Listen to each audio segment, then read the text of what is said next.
Well, what this is intended to do is to create a new mechanism that will give private parties as well as the government the authority to go after websites that are either posting or enabling the posting of content that infringes on people's copyright.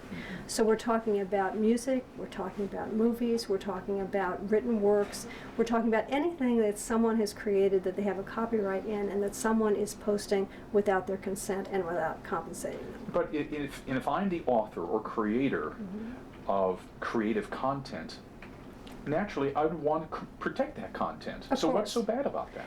What's the problem with this particular piece of legislation is that it is addressing a legitimate problem in a very broad way that raises significant First Amendment issues. It's, as some would say, what this is going after a very big problem, but in a very unfocused way. But in the first piece of legislation, the first line says, in no way shall this infringe upon First Amendment rights. Well, this isn't the first instance of somebody introducing a bill that they claim isn't going to have an impact on the First Amendment that in fact does have that potential. Enforceability. Yes. It would be interesting, if not. There are all kinds of issues here. I mean, one is that the main concern, allegedly, is about sites that are based offshore, that are not here in the United States. And so the question of whether this law will even be enforceable outside of United States borders is a significant issue.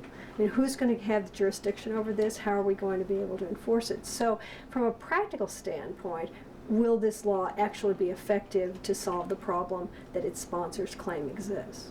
And you've got interesting parties lining up on either side of this. You've got the Googles of the world and a lot of the internet providers who are dead set against this. Wikipedia, who intends to go dark tomorrow.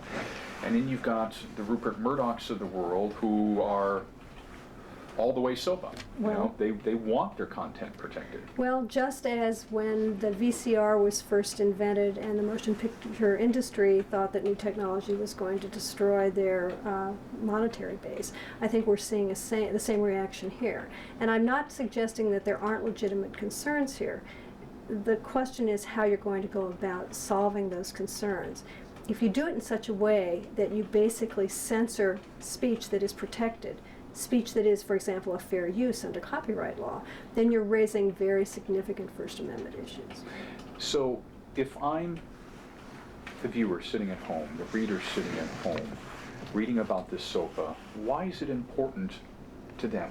Well, one reason that it's important is because it poses a very significant risk of censoring free speech on the internet. Part of the reason for this is because it isn't always easy to say whether the posting of somebody else's content actually violates copyright law or not.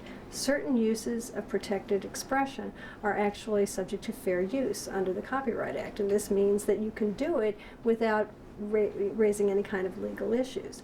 What happens is that if in your desire to protect the copyrighted material you allow protected speech to also be taken offline, you're effectively going after a problem in a way that violates the First Amendment.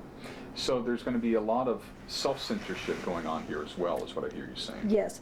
I think the biggest risk of SOPA is self-censorship, because unlike the current legislation, the DMCA, that already creates some remedies, where the burden is on the party who claims their material is being infringed to make out that case, this law almost creates an assumption that anything that is online is not subject to fair use, and raises the serious risk that not only the infringing material will be taken down, but everything on the website will be taken down as well.